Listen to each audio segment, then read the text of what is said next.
Welcome to Chapman News 2024 Election Night Special Coverage. I'm Rosemary Wright. And I'm Caroline Linton. We will have live updates with numbers from across America as ballots are coming in to determine who will become the next president of the United States.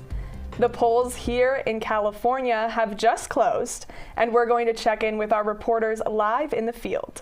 Joining us is Chapman News reporter Chiara de Govea. She's at the California and Orange County Republican Watch Party in Newport Beach. Chiara?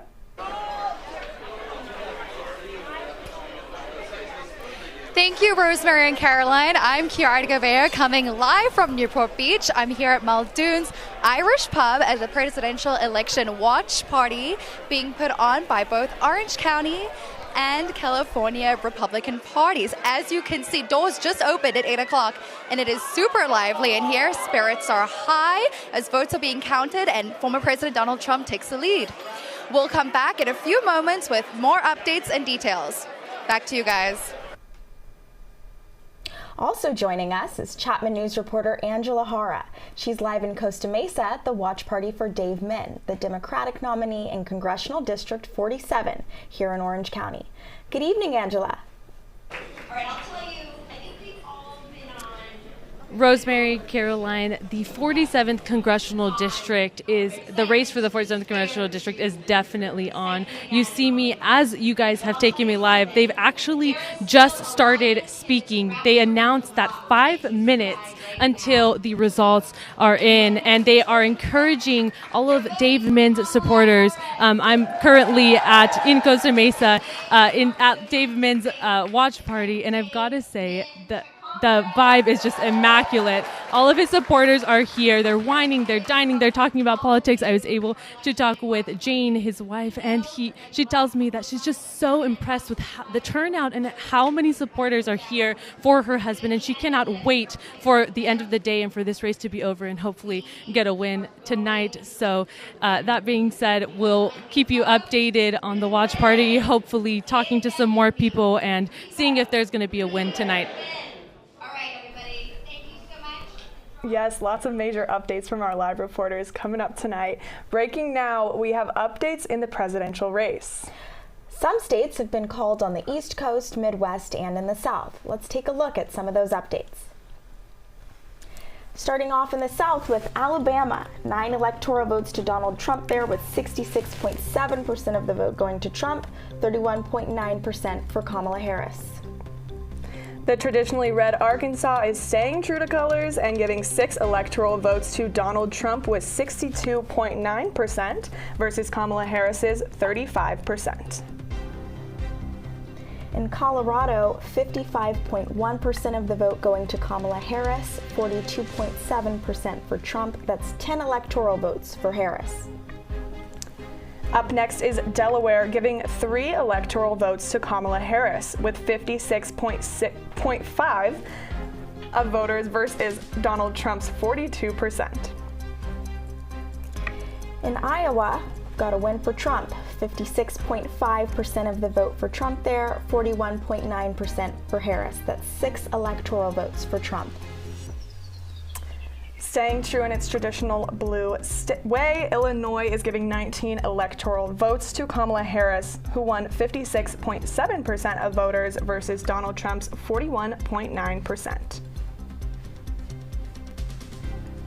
11 votes for Trump in Indiana, with 58.9% of the vote for Trump, 39% for Harris.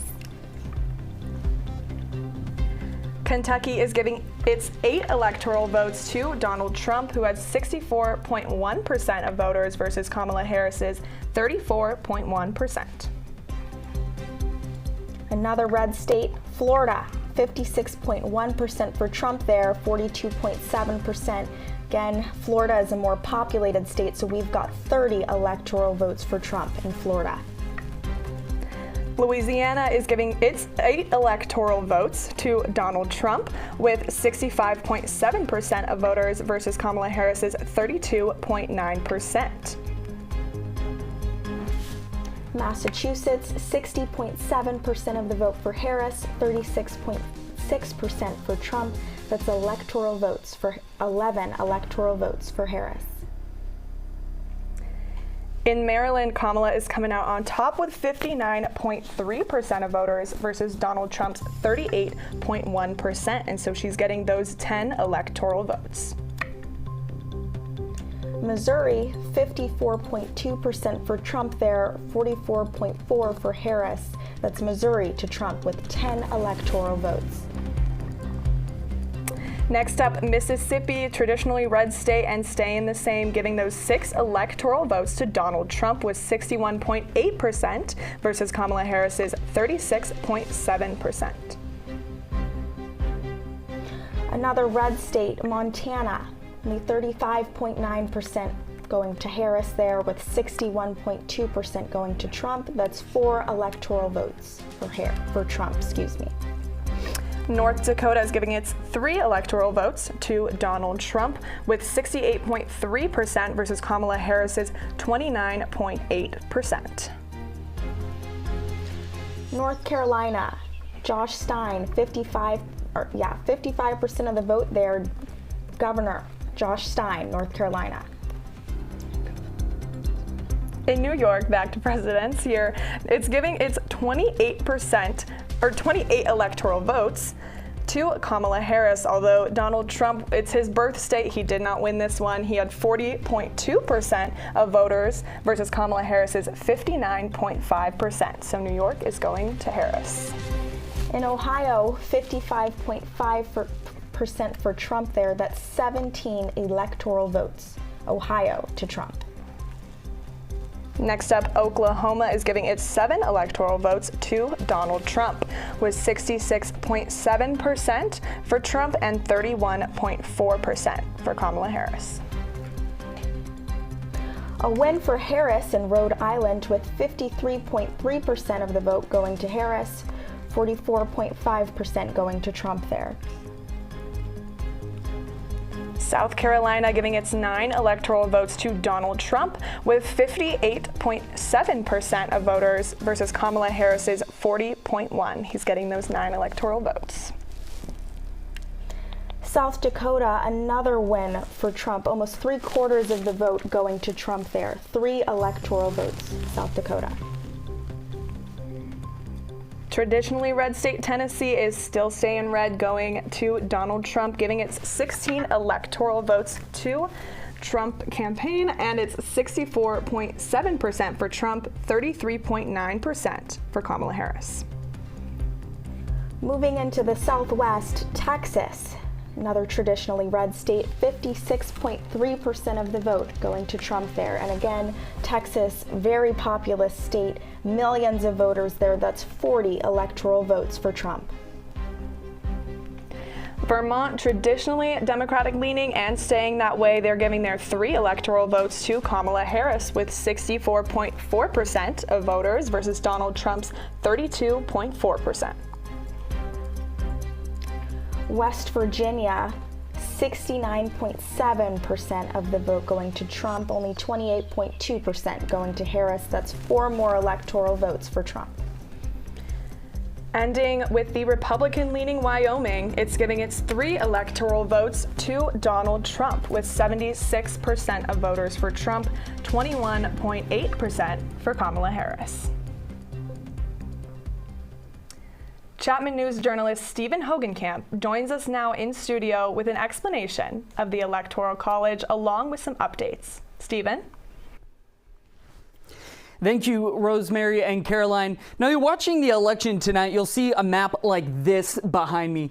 And if you're a little confused about what it is, what it means, that's what I'm here for. Now, this is the Electoral College, and it was first created in the United States in 1787, just 11 years after the Declaration of Independence was signed. In total, there are 538 total electoral votes up for grabs, reflecting the 100 U.S. senators as well as the 435 U.S. representatives, plus the 3 electoral votes that the District of Columbia receives.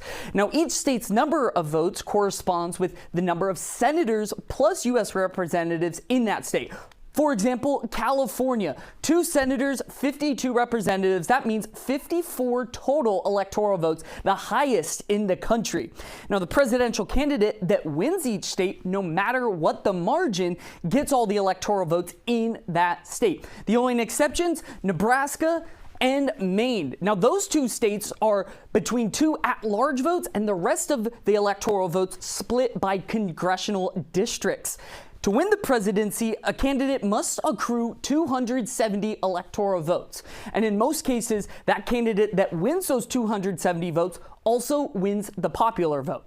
However, there have been 4 elections where the president did not win. Most recently, the 2016 election, where Donald Trump soundly defeated Democratic candidate Hillary Clinton, 304 electoral votes. But if you take a look right here in the popular vote, 3 million, almost 3 million more votes to Hillary Clinton than Donald Trump. Rosemary, now we're going to take a look here at our updated numbers. Now, California, as the polls just closed, was called, so those 54 all going to Kamala Harris. Right now, bringing our total 211 electoral votes for Donald Trump, 145 for Kamala Harris. Now, the ones here, as you can see in red, those are already called going to Trump, as Caroline and Rosemary explained, and the ones in blue to Trump, or to Harris. And if you could see here, Nebraska, we've labeled it purple. This one's still up for grabs. 2 of the 5 electoral votes have already gone to Trump, the rest of the 3 being split up within those congressional districts. The ones to look out for tonight, of course, we have our battleground states, but most importantly, most likely is Georgia. Now, this is a state that came down to 11,000 votes in the last election in 2020 that Biden flipped to blue. And then over here in Arizona, this one also close, just a little more of a gap. Biden won that one on a 45,000 more votes. So 2 states really close together. And then, of course, probably one of the most important battleground states, 19 electoral votes for Pennsylvania. This one, it seems that the winner of this one most likely will win that election. This one, it's been down to the last. It's been between 2% the winner. It was red in 2016, Trump winning that by just 0.7%, and then Biden flipping it to blue by just under 2%. These 3 states are going to be very key if you want to win this election, get up to that 270. As you can see, Trump very close, just 59 more electoral votes will get him into office. Still much more to come as we continuously update that. But for me, that's all at the moment. Rosemary and Caroline, back to you.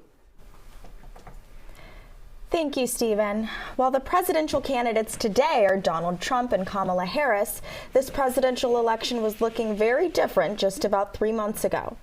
After the first and only debate between Trump and President Biden on June 27th, many of Biden's advisors, as well as Democratic Party leaders and major donors, called on him to withdraw, maintaining that his poor debate performance meant he would not be able to beat Trump in the general election. 3 weeks after the debate, Biden, who will turn 82 later this month, announced his withdrawal from the 2024 presidential race and endorsed Kamala Harris. So I've decided the best way forward is to pass the torch to a new generation. It's the best way to unite our nation. Biden said while he felt his performance during his time in office merited a second term, he would instead do what is right for the country. Vice President Harris and former President Trump have met in only one debate during the campaign. That was on September 10th in Philadelphia.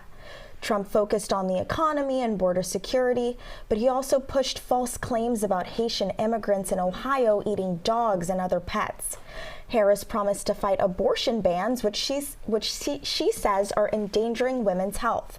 She says she can unite the country, a claim which Trump rejected.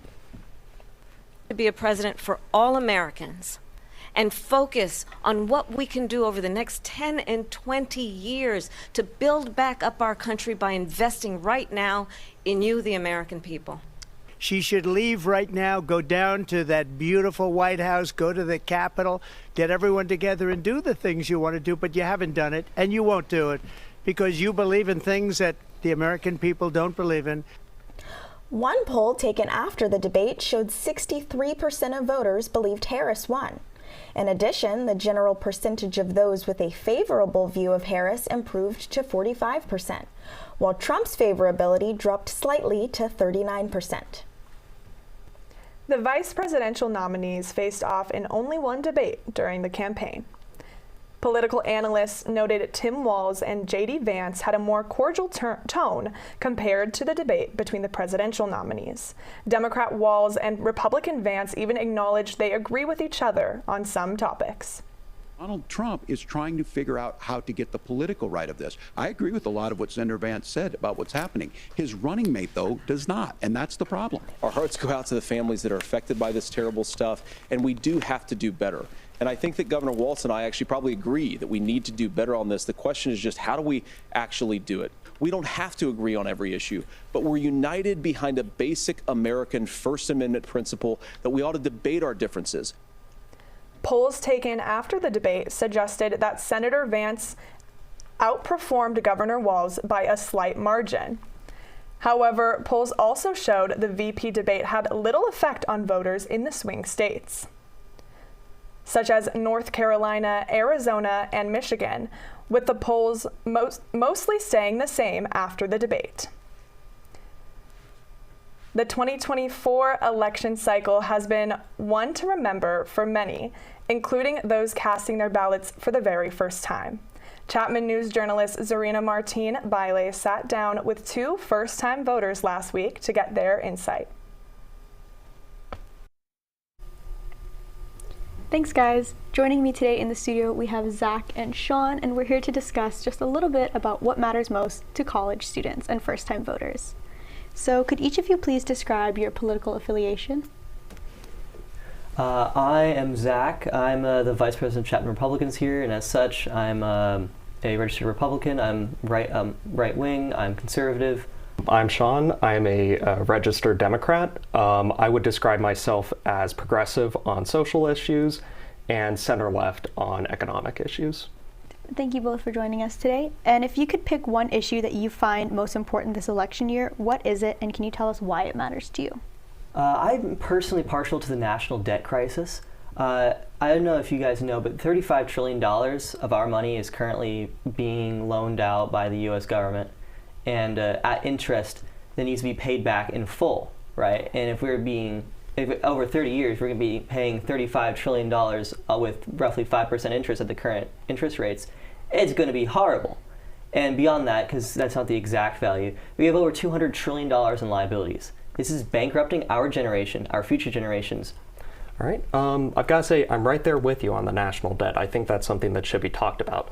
Now, in terms of what issues I'm concerned about when it comes to this election, there's a lot. The ongoing Russian invasion of Ukraine, the ongoing conflict in Gaza.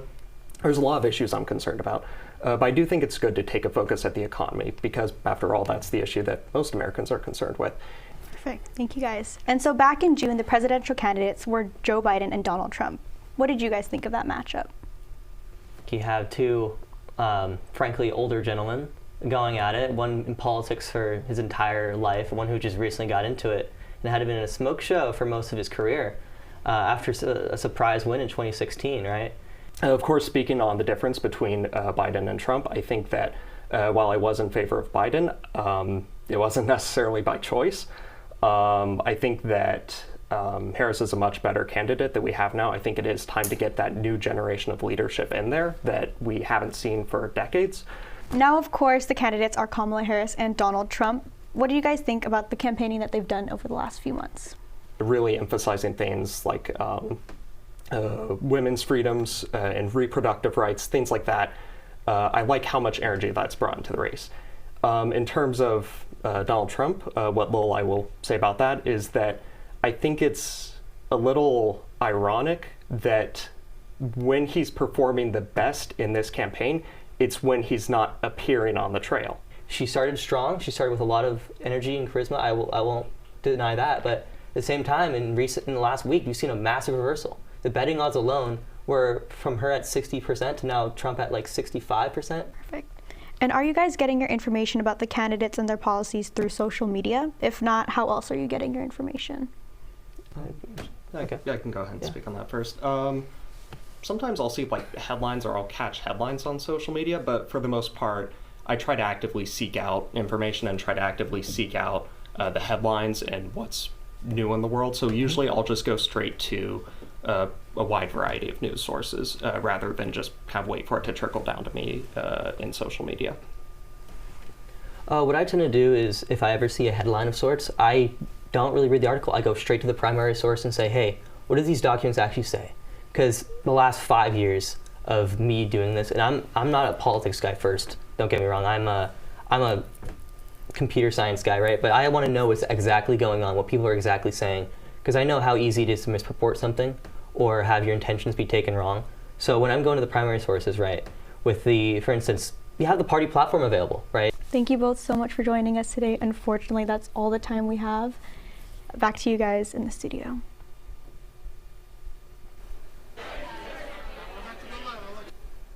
There are watch parties all across the nation tonight. Our very own Kiara De Gavea is live from a Republican watch party in Newport Beach this evening.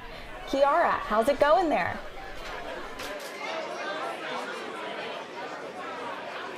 Thanks, guys. We're here at the watch party for the presidential election, and I am joined with Mariala Paini.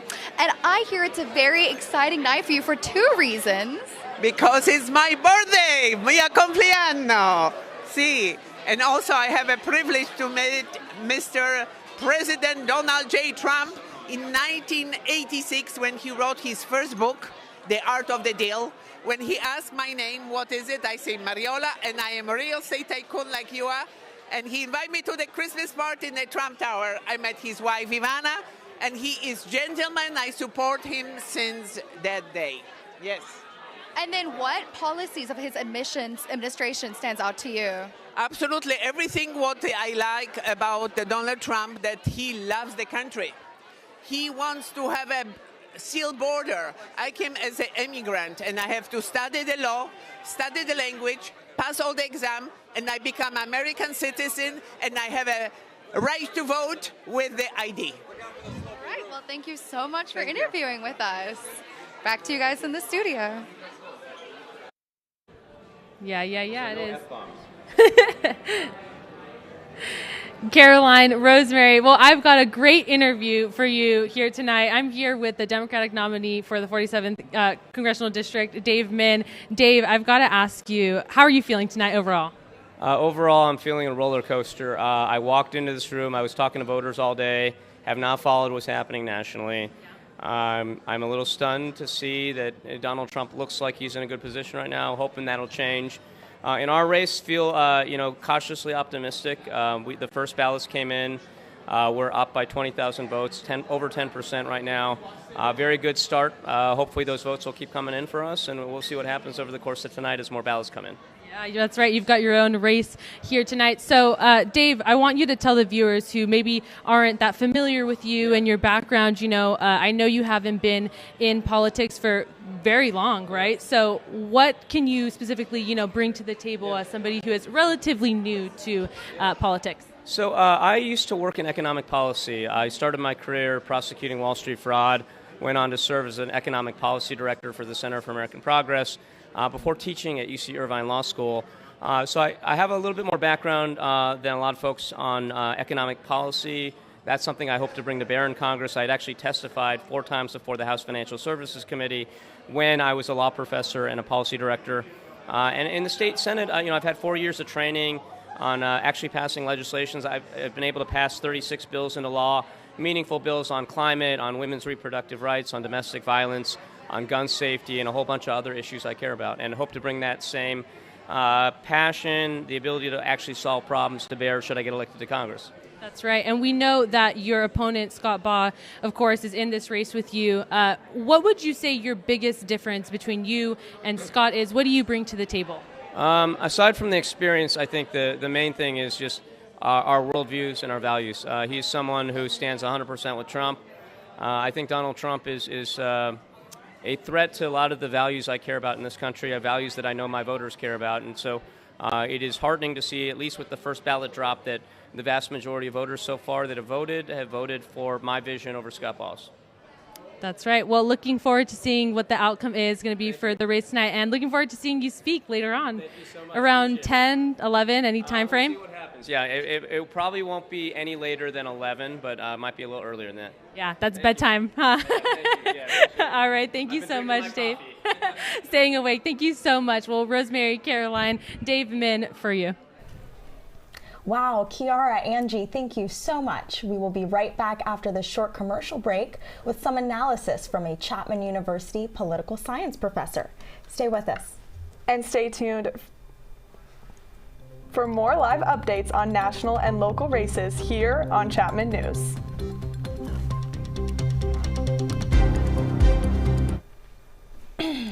Difference can one vote make? Since 2023, more than 60 U.S. elections have been tied or won by just one vote. So this fall, your friend could be the tiebreaker. And that could make all the difference. People are more likely to vote when encouraged by a friend. So use your power to decide this election. Make sure you're good to vote and encourage your friends to make a voting plan at votevotevote.com.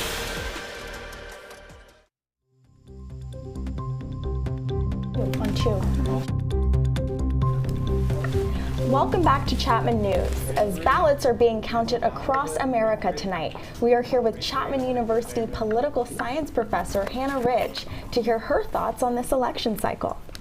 Thank you so much for joining us here today. One issue many Americans cite as influencing their vote this year is the economy.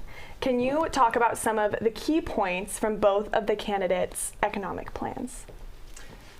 Certainly. So a lot of voters have been focusing on issues like inflation and prices in the United States, whereas a lot of the candidates' economic plans have been focused on things like tariffs and taxation rates, as well as the idea of subsidies for certain high-cost goods, so for instance, housing. Yeah.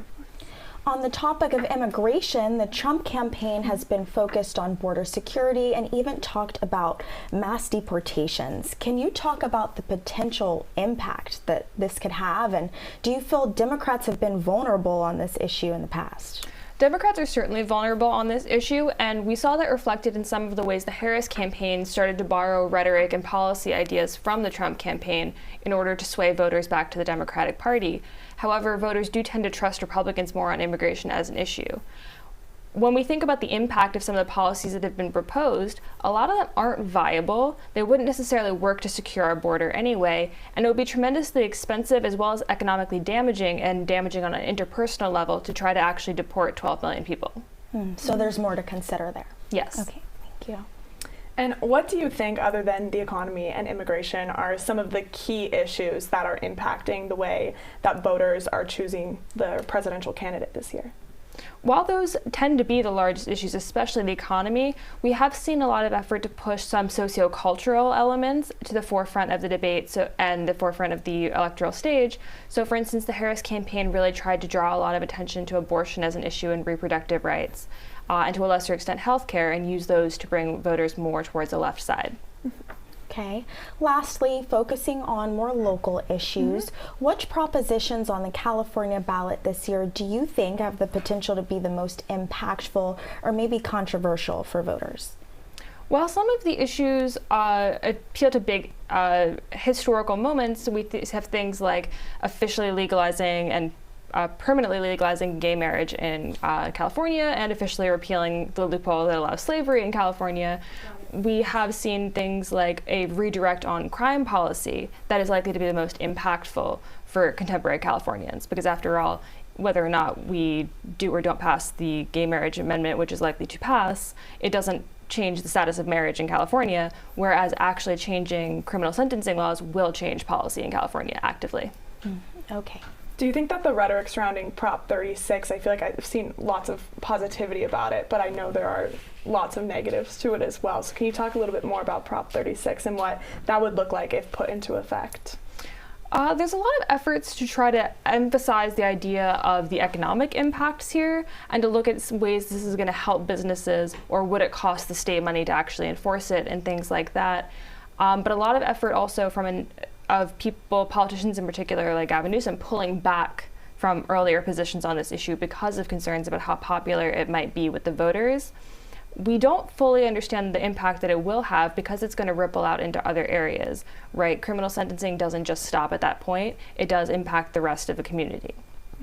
Well, Professor Ridge, thank you so much for speaking with us today, sharing your thoughts and opinions. It's been amazing insight. We're very lucky to have you, so thank you. Thank you so much. Now, there are 10 propositions on California's ballot this year. Let's take a look at what they could mean for the state.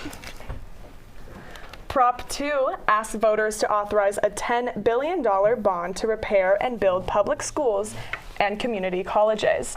Currently, we're looking at a 56% towards yes on Prop 2. As for Prop 3, which would amend the state constitution to guarantee the right to marriage regardless of sex or race, we have 61% yes, 31% no on Prop 3 right now. Proposition 4 would authorize a $10 billion bond which would pay for climate and environmental programs to support safe drinking water, wildfire prevention, and protection of natural lands. We're currently looking at 56% voting yes on that, 43% no. Prop 5 would make it easier for local governments to borrow money for affordable housing and public infrastructure by lowering the voter approval requirement from 2/3 to just 55%. Right now we've got 3/4 of the state saying yes on Prop 5. Prop 6 would amend the state constitution so involuntary servitude is not permitted in prisons. This means California jails and prisons can't force inmates to work while serving their sentences. Big supporters of this proposition include ACLU, California Action, the California Democratic Party. We're currently looking at no, 56% of voters, yes, 43%. As for Prop 32, which would raise the state minimum wage to $18 an hour for companies with more than 25 employees, we're still waiting on information. Prop 33 we're looking at now, also too early to tell, but this proposition gives cities the power to set rent control for any kind of housing rather than letting landlords set their own rental rates. Now this prop would effectively get rid of the current act, which is the Costa-Hawkins Act that is in effect in California right now. Prop 34 would require certain healthcare providers who get federal drug discounts to spend 98% of their funds on direct patient care. One of the main supporters for this proposition is the ALS Foundation. Again, still too early to tell for Prop 34. Prop 35, also looking like we're too early to tell on this one, would establish a permanent tax on managed healthcare plans, funding Medi-Cal healthcare services. As for Prop 36, Prop 36 would allow for felony charges and increased sentences for those convicted of possessing certain drugs and also for thefts under $950. We just spoke with Professor Ridge about Prop 36. California voters are also electing a new U.S. Senator. Voters will choose between 64-year-old Democratic Congressman Adam Schiff and 75-year-old Republican and former LA Dodgers star Steve Garvey. The Senate seat became open with the death of Dianne Feinstein in September of 2023. Today, voters will choose a candidate for a 2-month term ending in January of 2025 and the standard 6-year term beginning in January as well. Political analysts have called this race non-competitive, noting that Schiff has held a sizable lead in the polls for several months. Tonight is not only a big night nationally, but Chapman News has been following several local races here in Orange County. There are 4 local congressional races. Let's take a look at some of the candidates. In California's 40th congressional district, it's Republican Representative Young Kim versus Democrat challenger Joe Kerr. Incumbent Kim is one of the first Korean-American women to serve in Congress. She is seeking a 3rd term. Kerr is a retired firefighter who served as an Orange County Fire Authority captain for 34 years. District 40 covers eastern Orange, including Aliso Viejo, Lake Forest, Mission Viejo, Rancho Santa Margarita, Tustin, and Villa Park. It also includes Corona in Riverside County and Chino Hills in San Bernardino County. Republicans hold the advantage in this district.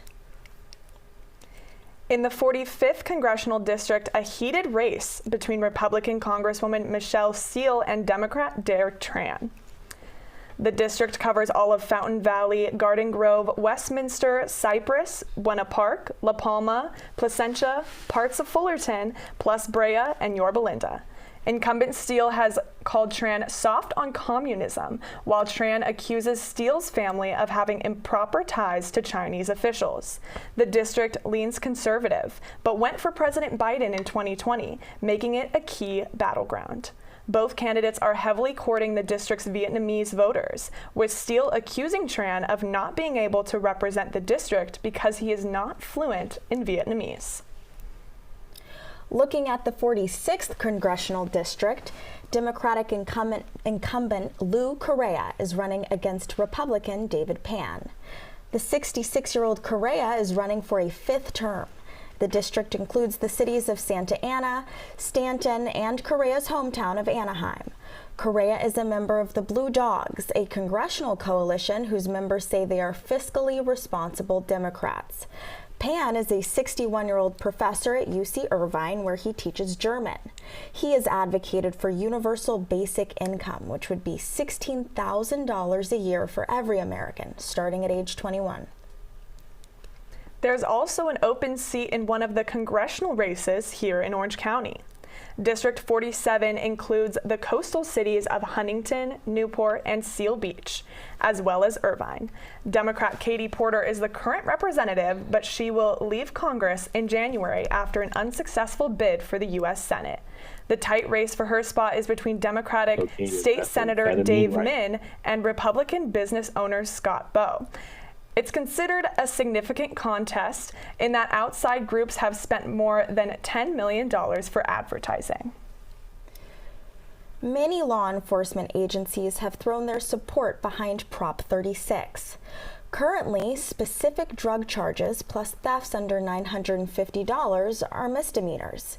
But Prop 36 would make those felony charges if defendants have 2 prior convictions. Prop 36 also introduces an option for mandated treatment on certain drug possession cases, where defendants would face up to 3 years in prison if they fail to complete the treatment. Orange County Sheriff's Department Chief of Staff Ray Grangoff says that Prop 36 also targets the fentanyl crisis.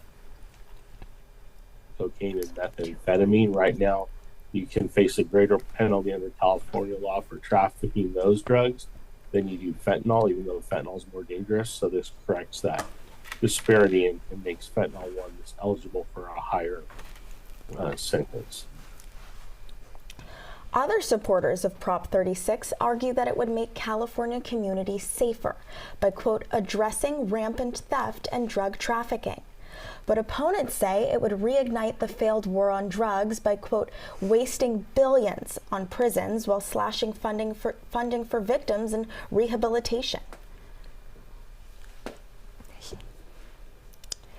Here in the city of Orange, residents will decide whether or not to approve a new measure calling for a half-point sales tax increase.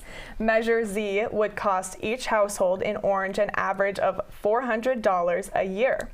The city of Orange faces an increasing annual budget shortfall. The city says the money raised by the higher sales tax would be used to improve services, including police and fire. Orange City firefighters say they are in need of equipment upgrades.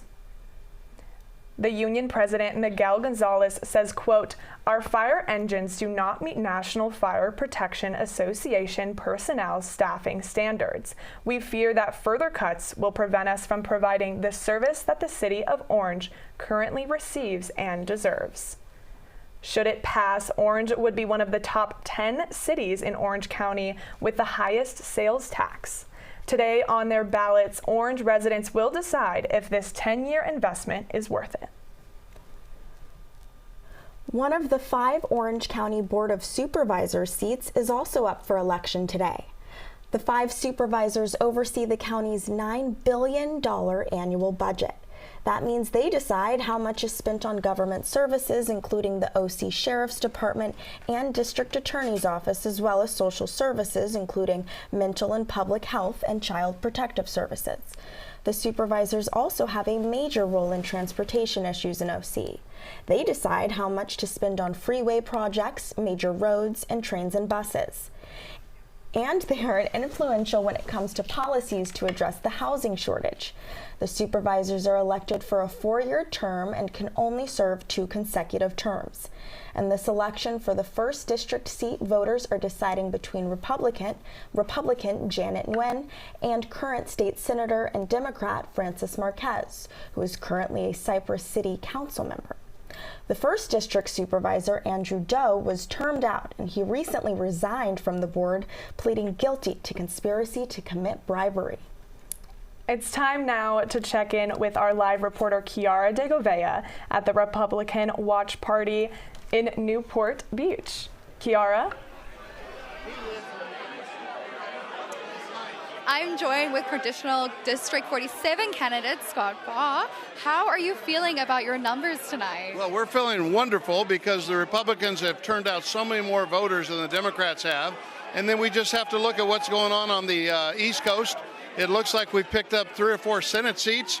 Looks like Donald Trump's going to be the next president, and we're going to control the House. And so there's an enthusiasm with Republicans because the American people and the Republican folks out there are just tired of what's going on with soft on crime and open borders and a lot of inflation. So they want to see a change, and I think they're reflecting that tonight at the polls. Great. And then how have you gotten your campaign across to voters? Well, we've walked over 400,000 doors. That's a lot of doors. We've done our mailers. We did digital. We did some TV.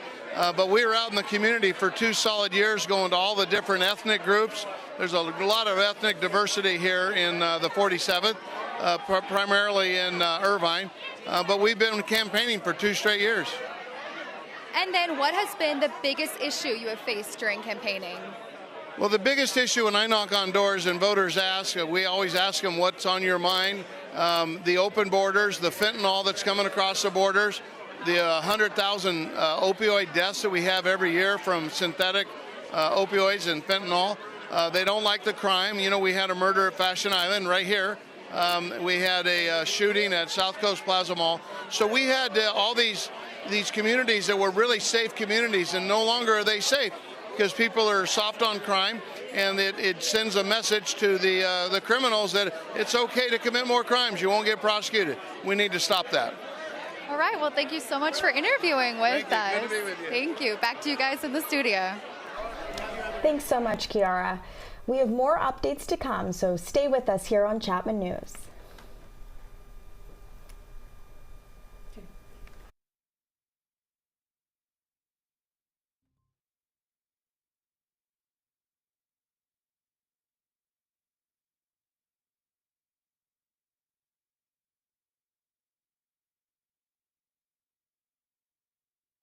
Since 2023, more than 60 U.S. elections have been tied or won by just one vote.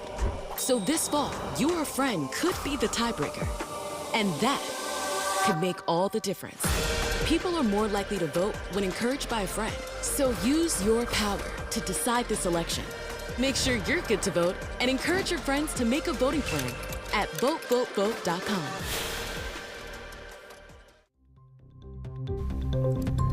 Welcome back. Let's take a look around the country at some of the key swing states.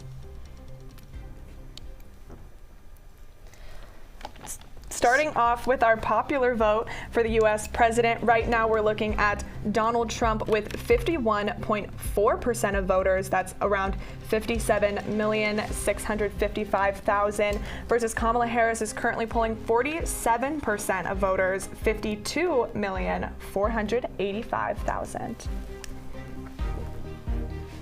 North Carolina, one of the states to watch this year. It is a battleground state this year. Back in 2020, the state went to Donald Trump, again, very close there.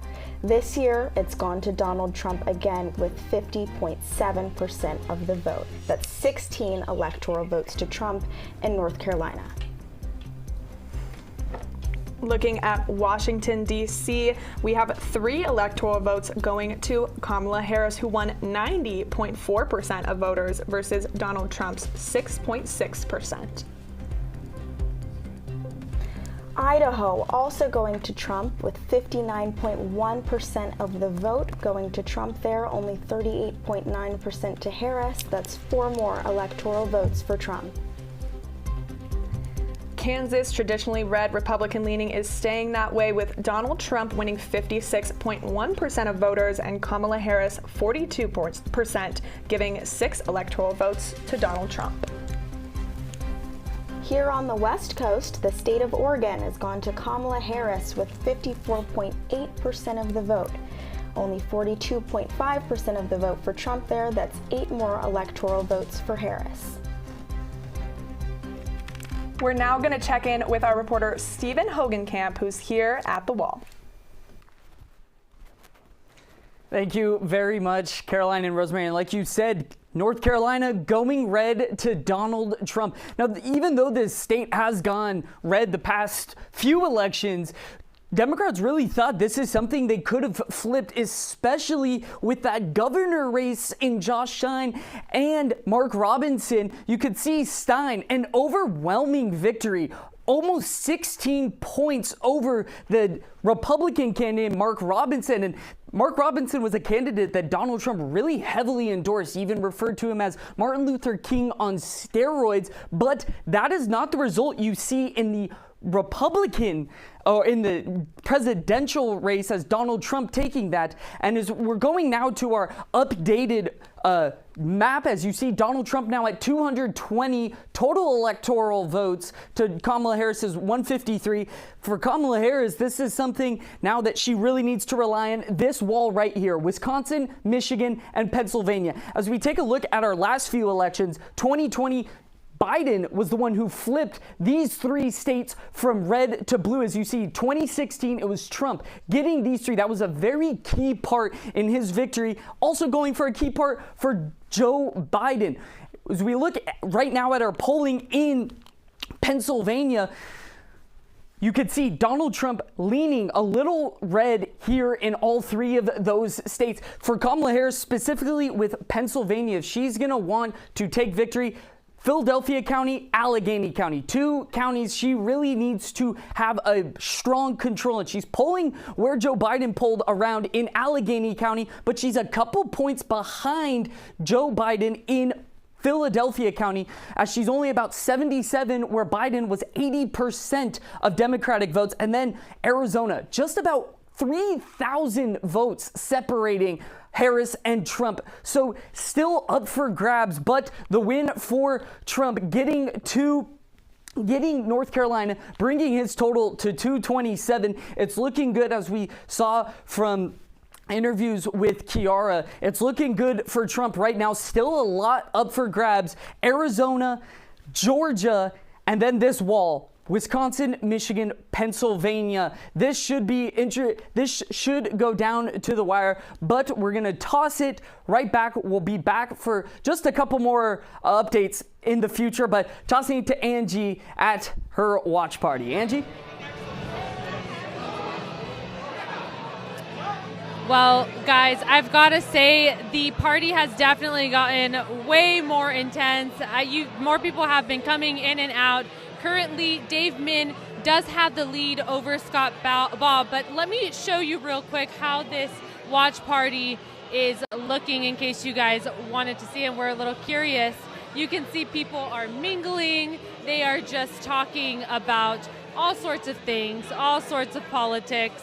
Now, I was able to talk to a couple people out in the crowd, people who have personally connected with Dave Min. They tell me that Dave is, he's a people's guy. He's a people's guy. And when I interviewed him, too, that was definitely the same vibe that I got. I've got to say, he really cares for what the people want and what their issues are, especially in terms of abortion, in terms of domestic abuse and sex abuse happening in Orange County. I mentioned earlier, had the opportunity to talk to his wife, Jane. She's also somebody who likes to focus on those issues with him. And so other than that, we're going to see how those polling updates are looking and ready to see for a final outcome pretty soon here tonight. But other than that, it's pretty fun out here. And then you can just look into the camera. They're coming to me in a second. So I am joined with Congressional District 46 candidate David Pan. How are you feeling about the numbers tonight? Good. I mean, we've been working really hard for the last several months, and I think it's starting to pay off. And then how have you campaigned to get across to voters? The main thing has been canvassing, talking directly to voters. I've been walking. I've talked to, I think I've knocked on over 5,000 or 6,000 doors, and my campaign, I've got a lot of interns who've been working with me. I think we got up to about maybe 35,000 doors that we knocked on. And are there any issues that you faced during campaigning, or what was the biggest issues for voters? Well, I have this plan to phase out our welfare and entitlement programs and replace them with a universal basic income of $16,000 a year for everybody 21 and over. So that's the main message that I've been having for voters, and it's been really popular with a lot of people and makes sense to a lot of people. Well, thank you so much for interviewing with us. Thank you. All right, back to you guys in the studio.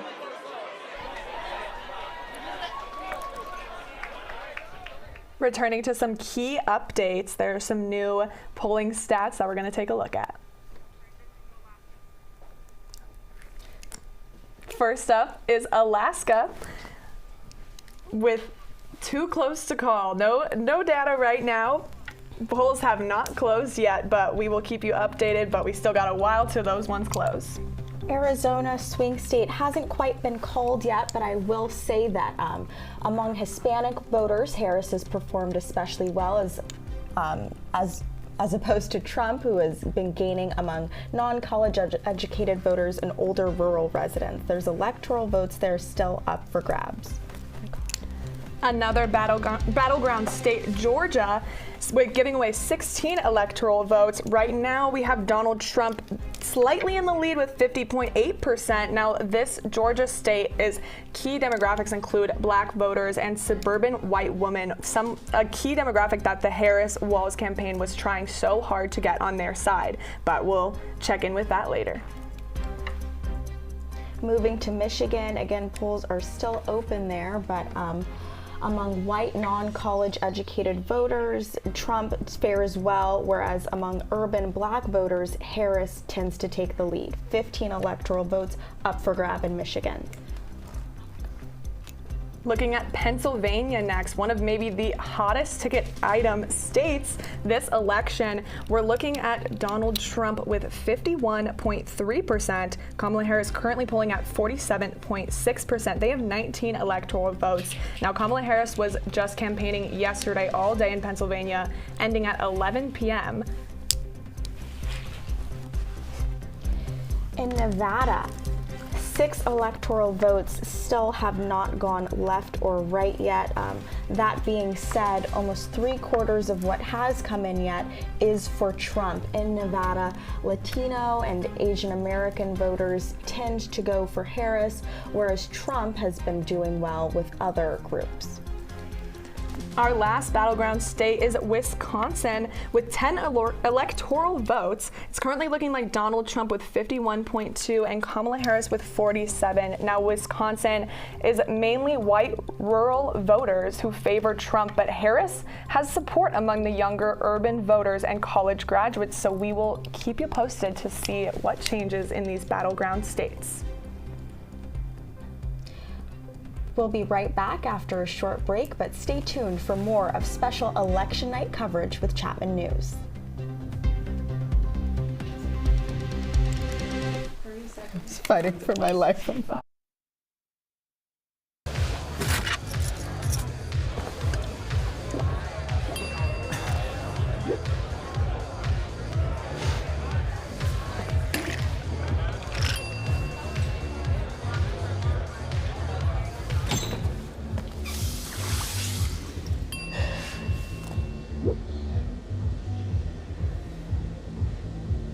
If you need to do something to feel okay to drive, you're not okay to drive.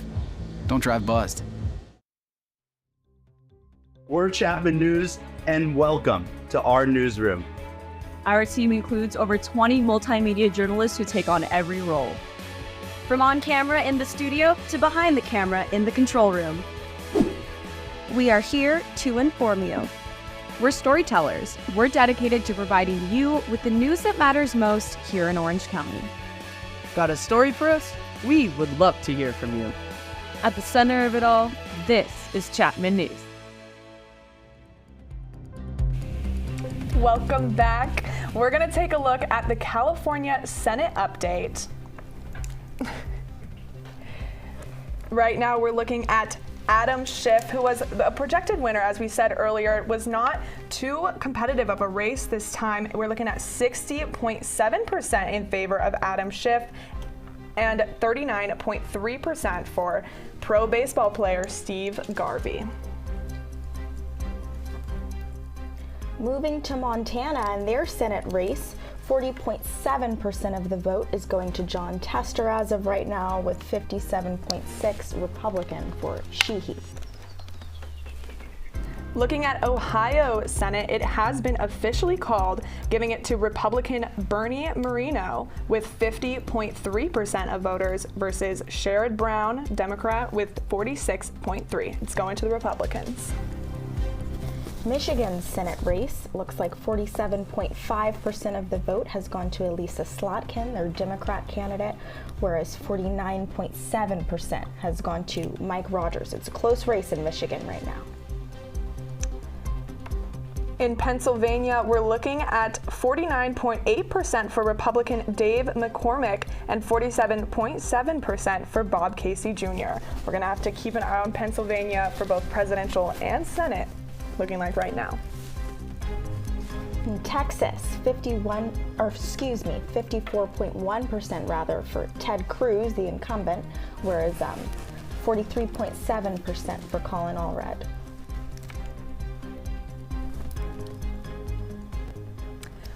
All across the country, people are hitting the polls in order to do their part for democracy here in the U.S.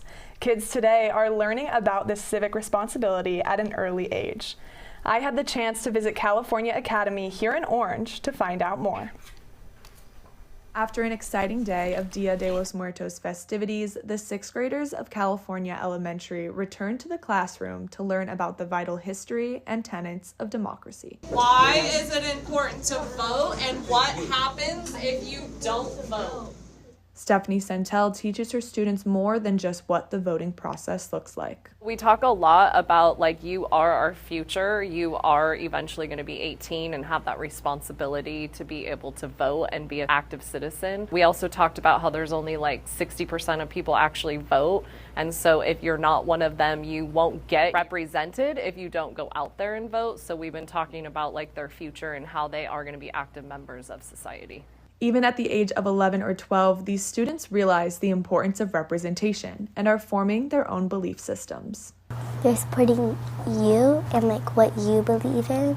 If you believe this, you vote for that one. If you believe that, you vote for the other one. Yeah. As long as they're like really polite and like they are deciding to do good things for the planet, I feel like I would vote for them instead of the people who are trying to take away our rights. Like, I want to vote for the person who can, like, help the country better than, like, the person who won't help the country as much. They also think all kids should be learning this important lesson in civic responsibility. I feel like it's important that I'm learning it here because when I'm older, I'm going to have all the information that I need to be able to, like, vote. It would be important so we know, like, the right things to look for in that person. Yeah, I think it's very important. So, like, they know what's like democracy and like how's it like and how they can vote and like the good decisions they can make. They are excited to vote when they are 18, and many of them have even bigger goals. I want to be president by then. This world needs some changes. Now, these young ones won't be able to actually vote for 2 more elections, but we can rest easy knowing a new generation of voters are getting a good education on civic responsibility. Now let's get an update from Steve over at the map. Thanks, Rosemary and Caroline. Just one final look here. Trump 230, Kamala 165. Looking good for Trump right now. But one thing to note, back in 2020, it was another late splurge for Joe Biden that propelled him to victory. And a large reason for that, mail-in ballots. Nearly 1 in 4 Trump voters last election voted day of, and in many states those are the votes that are counted first. Some of them will count the mail-in ballots after they count day of. Biden voters last election, just 17% of them voted day of election. So this election does not look like it will be called before the night comes around and turns to the next day, but still key battleground are 4 battleground states: Michigan, Wisconsin, Pennsylvania, Georgia, Arizona, and Nevada. Still too early to be called. These are expected to be very close and probably won't be called till tomorrow, even in a few days from now, as these states are going to be really close and have big implications for who's going to win. But that is all I have for you tonight. Going to send it back to Rosemary and Caroline. What do you got? Thanks, Steve. That will be all from us here on this consequential election night. Tune in at 1 p.m. next Tuesday for our next newscast right here on Chapman News. Have a good night. Through some of these battleground states where we're still waiting, but just look at the map right now. You see a lot of red, right? So let's look at the 2020 map.